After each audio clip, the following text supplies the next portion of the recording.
Good morning. I'm Brent Woodruff, and I'm bringing you today's words of encouragement.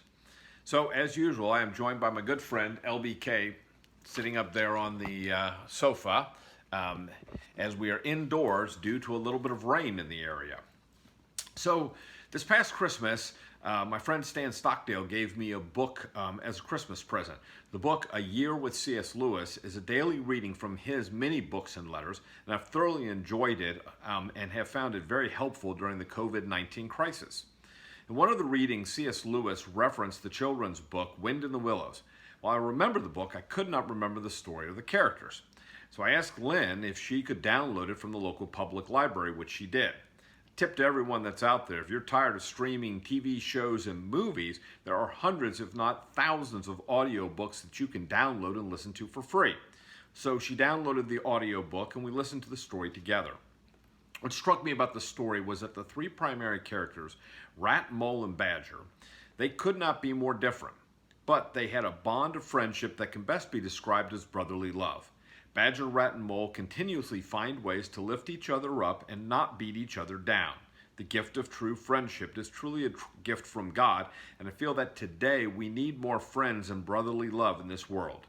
Brotherly love and friendship help us when we realize that all of us are more alike than we really are different. C.S. Lewis says it best when he describes the trio in the following statement. Rat, Mole, and Badger symbolizes the extreme differentiation of persons and harmonious union, which we know intuitively to be our true refuge from both solitude and from the collective. To be a true friend is to be able to admit to each other when we have acted badly or harmed our friends.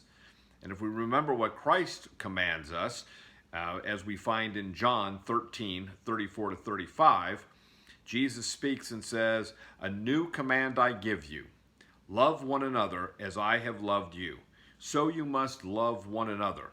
By this everyone will know that you are my disciples, if you love one another."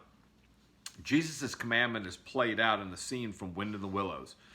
Rat is leading Mole back to Rat's home, and they're in a hurry as Rat is fearful of snowfall is going to come soon. Mole realizes, as they're walking, that he is near his ancestral home and he longs to visit it. Rat snaps at Mole and says they have no time to go and visit, and that they can come back another day. With sorrow in his heart, Mole agrees to continue on the journey. Rat, seeing that the snow is holding off and Mole is tired, agrees to stop at some point during their journey, and they rest. And it's at this moment that Mole breaks down and confesses that why going back to his old home is so important to him.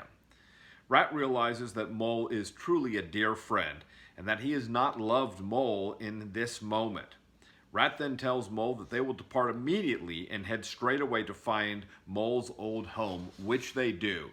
At which point, Mole becomes overcome with grief and happiness at the same time for being able to be back home.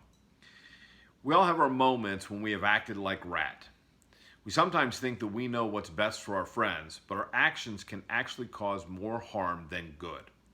The words of John's Gospel reminds us that we are to be known by our capacity of love. The source of this love is God's love. As we discover the source of unconditional love, we become more effective in all of our ongoing relationships. I'm so thankful for my dear friends, but I'm most thankful for the words of Jesus. The healing that we need begins when we love each other unconditionally and realize that, like Rat, Mole, and Badger, we are so much more alike than we are different. I hope you have a great day and the rest of this week. Thank you.